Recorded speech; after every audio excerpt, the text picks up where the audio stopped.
तंत्रज्ञानाच्या वेगाने बदलणाऱ्या या काळात ह्युमनॉइड रोबोट्स आता केवळ प्रयोगशाळा किंवा सायन्स फिक्शन चित्रपटांपुरते सीमित राहिलेले नाहीत। जगभरातील टेक कंपन्या या रोबोट्सना दैनंदिन जीवनात उतरवण्याच्या तयारीत आहेत। या बदलामुळे पुढील काही वर्षात आपल्या समाजात, कामाच्या पद्धतीत आणि वैयक्तिक जीवनात मोठी क्रांती पाहायला मिळेल।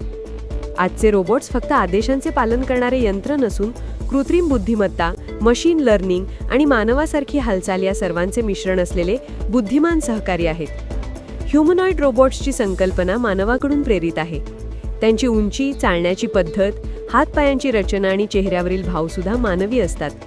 यामुळे ते सहजपणे आपल्या दैनंदिन कामात मिसळू शकतात। घरांमध्ये वृद्ध व्यक्तींची सेवा करणे, स्वयंपाकात मदत करणे, साफसफाई, औषधांची आठवण करून देणे अशा साध्या कामांपासून सुरुवात होणार आहे। जिथे मानवी श्रम कमी उपलब्ध आहेत किंवा धोका जास्त आहे, तिथे रोबोट्स तात्काळ मदतीला धावतील। इंडस्ट्रीजमध्ये एकसारखे काम पुन्हा पुन्हा करण्यासाठी रोबोट्स आधीपासून वापरले जात आहेत, पण आता ह्युमनॉइड्स त्या पातळीवर जाणार आहेत जिथे ते मानवी सहकाऱ्यांसोबत समतोलपणे काम करतील। सर्वात मोठा बदल आपल्या शहरातील सार्वजनिक जागांमध्ये दिसेल।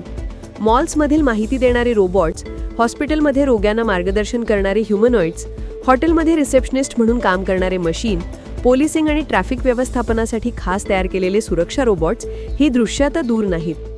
गावकस्ब्यांच्या रस्त्यांवरही स्मार्ट रोबोटिक पोस्टमन, कचरा संकलन करणारे स्वायत्त बॉट्स किंवा छोट्या दुकानांमध्ये ग्राहक सेवा देणारे रोबोट पाहायला मिळू शकतात। हे बदल आपल्याला नवीन अनुभव देतील, मात्र त्यासाठी समाजाला मानसिक आणि तांत्रिक तयारी करावी लागेल। ह्युमनॉइड्सचा वापर आरोग्य सेवेतील मोठा आधार ठरू शकतो। सर्जरी दरम्यान अत्यंत सूक्ष्म कामे करणे, वृद्ध किंवा अपंग व्यक्तींना सपोर्ट देणे, मानसिक आरोग्याचे मार्गदर्शन करणे अशा गंभीर क्षेत्रांमध्ये तंतोतंत आणि संयमी सेवा देण्याची क्षमता रोबोट्समध्ये आहे। ते थकून जात नाहीत, भावनिक भार घेत नाहीत आणि चुका करण्याचे प्रमाण कमी असते। मात्र मानवी सहानुभूती आणि संवाद कौशल्य ही रोबोट्स कधीच पूर्णपणे बदलू शकत नाहीत, हे वास्तव लक्षात ठेवले पाहिजे। पण ही क्रांती फक्त सकारात्मक नाही। रोजगारांच्या नवीन संधी निर्माण होतील, पण पारंपरिक नोकऱ्यांवर परिणाम होईल। सुरक्षा, गोपनीयता आणि डेटा संरक्षण या विषयांवर गंभीर चर्चा आवश्यक आहे। रोबोट्सच्या निर्णय प्रक्रियेत नैतिकता कोण ठरवणार? चुकीच्या कोडिंगमुळे किंवा अयोग्य प्रशिक्षणामुळे जर एखादे मशीन नुकसानकारक निर्णय घेतले तर जबाबदार कोण? हे प्रश्न आजच तपासून पाहणे महत्त्वाचे आहे।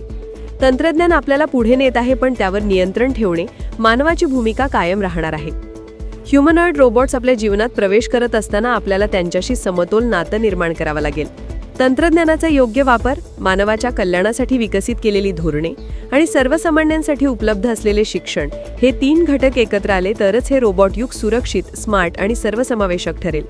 बदलाचा वेग अतुलनीय आहे, पण योग्य दिशेने केलेला प्रवास भविष्य अधिक सुंदर बनवू शकतो।